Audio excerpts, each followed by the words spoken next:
Stress is our body's response to pressure. Many different situations or life events can cause stress. It is often triggered when we experience something new, unexpected, or that threatens our sense of self, or when we feel we have little control over a situation. We all deal with stress differently. Our ability to cope can depend on our genetics, early life events, personality, and social and economic circumstances. When we encounter stress, our body produces stress hormones that trigger a fight or flight response and activate our immune system. These help us respond quickly to dangerous situations. Sometimes, this stress response can be useful. It can help us push through fear or pain so we can run a marathon or deliver a speech. For example, our stress hormones will usually go back to normal quickly once the stressful event is over, and there won't be any lasting effects. However, too much stress can cause negative effects. It can leave us in a permanent stage of fight or flight, leaving us overwhelmed or unable to cope. Long term, this can affect our physical and mental health.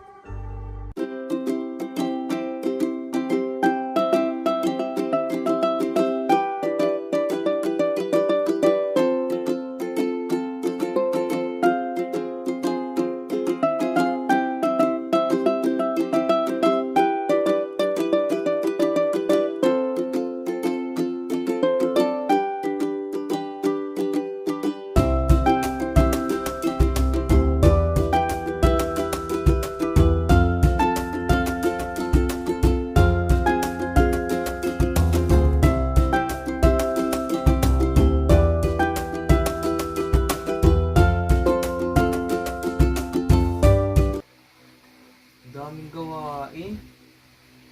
Nakatapos naman na ako ng game eh. At bukas yung isang due date nito.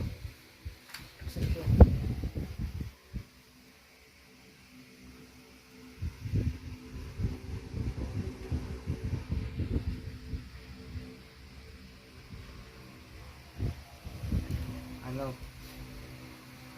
Tulog na ako para mapag-exercise ako bukas para yung sa stress ko.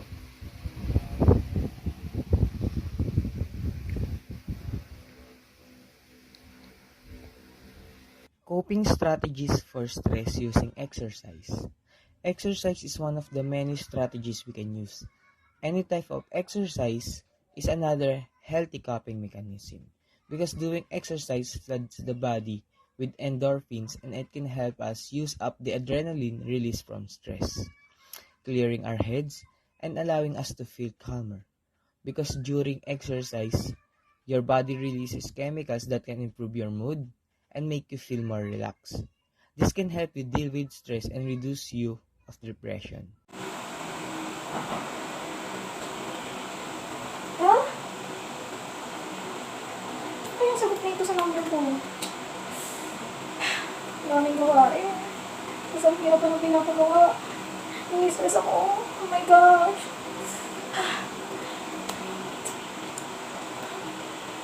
Makapagkape na nga lang muna. Baka matanggal pa stress ko.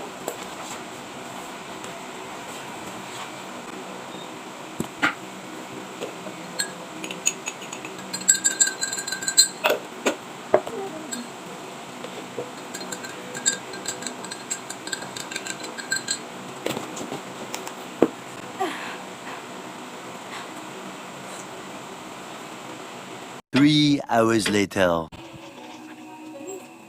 Excess intake of caffeine is a big no when you are stressed. We must avoid too much intake of caffeine when we are under stressful situations. Caffeine can increase feelings of anxiety and agitation, and having too much is not healthy.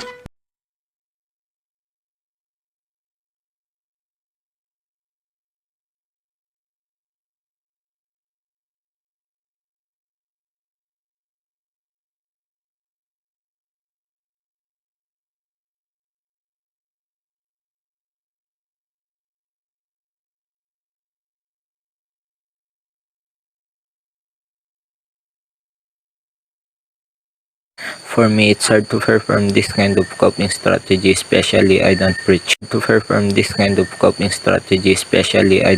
It. Even thought I know this thing is bad and wrong. But for me, it can give me an immediate calming down and focus on something where I'm having a hard time. Not just like most are mentioned as one of the coping strategies of a teenager or student like me. But as much as possible, I avoid it because of its high chance of causing various or different deadly diseases.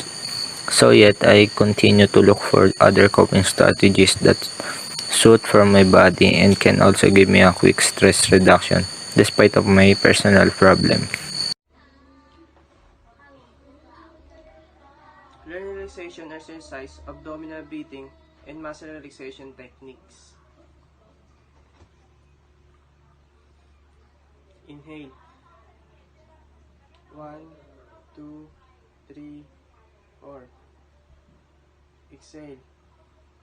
1, 2, 3, 4.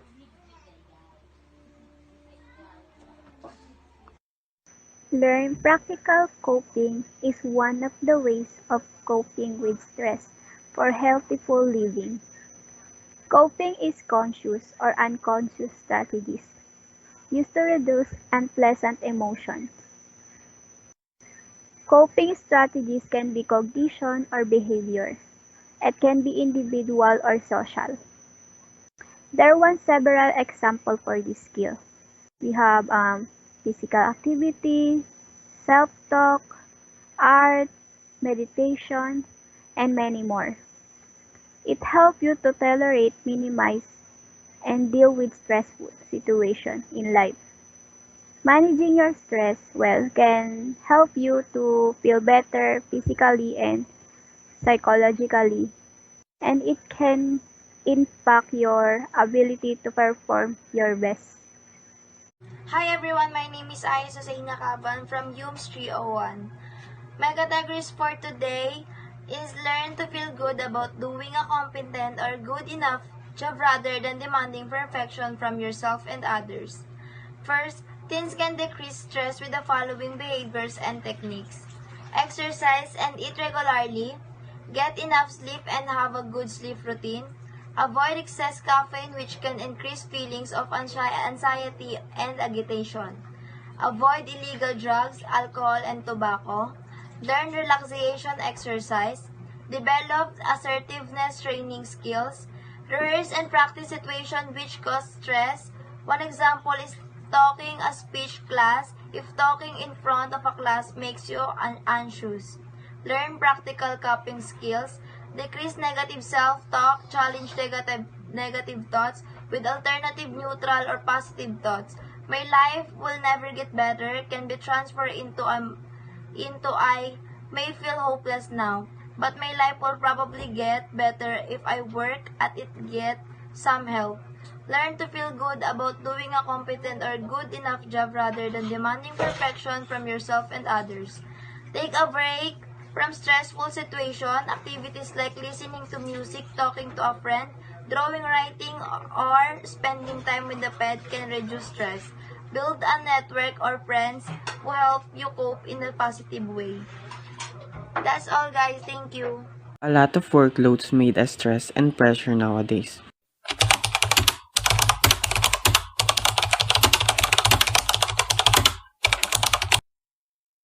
So don't forget to take a break from stressful situations.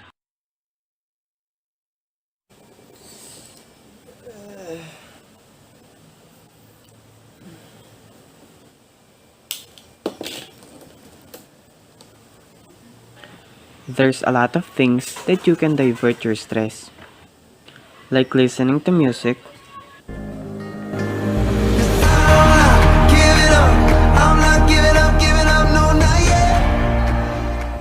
playing mobile games,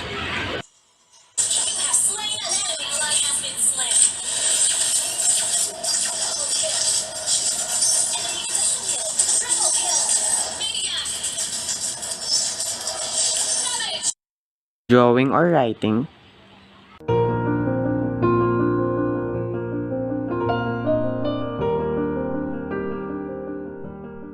and anything that can relieve your stress and make you happy.